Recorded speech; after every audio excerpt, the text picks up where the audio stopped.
Hi guys! Welcome back sa aking kusina.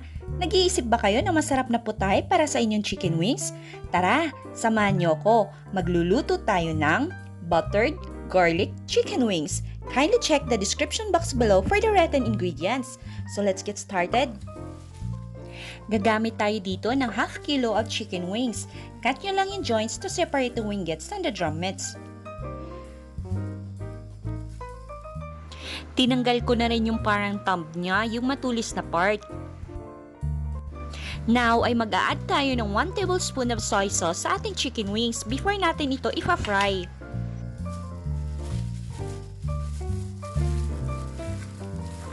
Haluin lang itong mabuti, then set aside muna natin.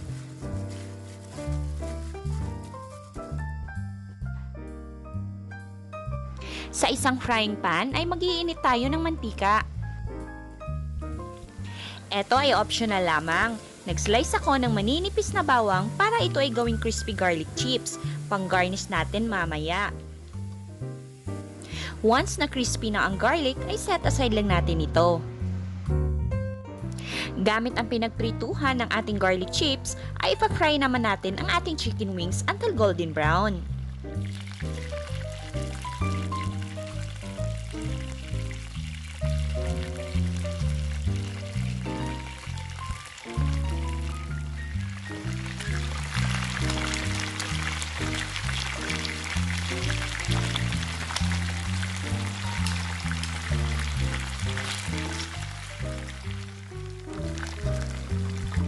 Flip over lang natin ito at prituhin naman ang kabilang side.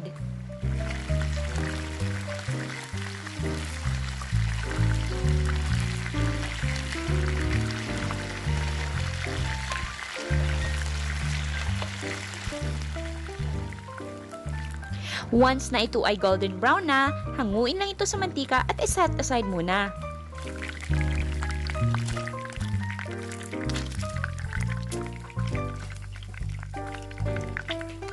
Sa mainit na frying pan ay mag-add tayo ng mantika.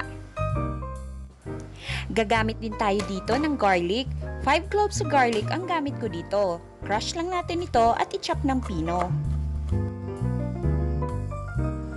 Ngayon naman ay igisa natin ang ating chopped garlic.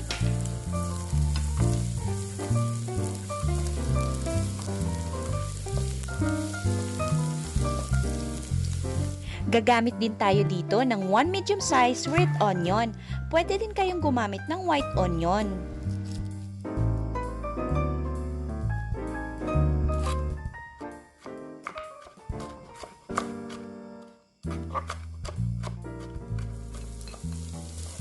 Add lang natin ang ating chopped onion and saute until translucent. Ngayon naman ay i-add natin ang ating fried chicken wings.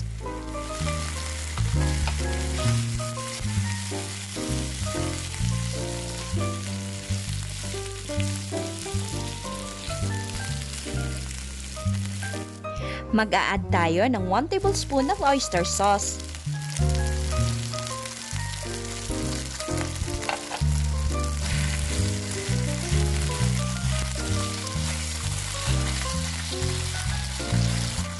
Gagamit din tayo ng 3 tablespoon of tomato ketchup.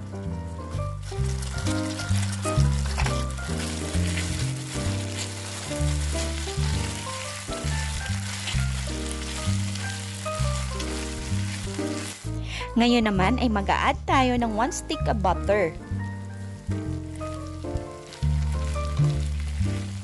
Haluin lang itong mabuti hanggang sa mag-melt na ang ating butter.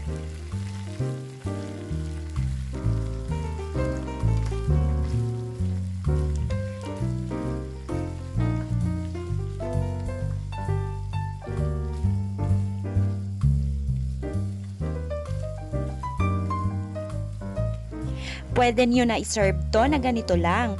Pero sa recipe na to ay mag-a-add ako ng 1 cup ng Sprite or 7-Up.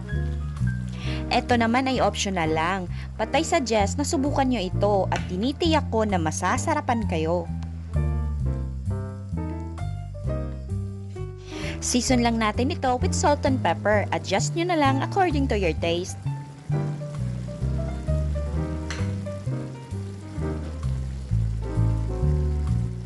Mix well and let it simmer until thick na ang ating sauce.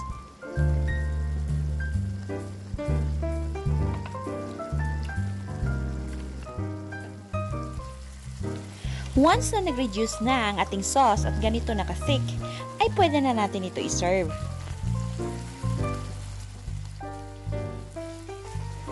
Luto na ang ating buttered garlic chicken wings.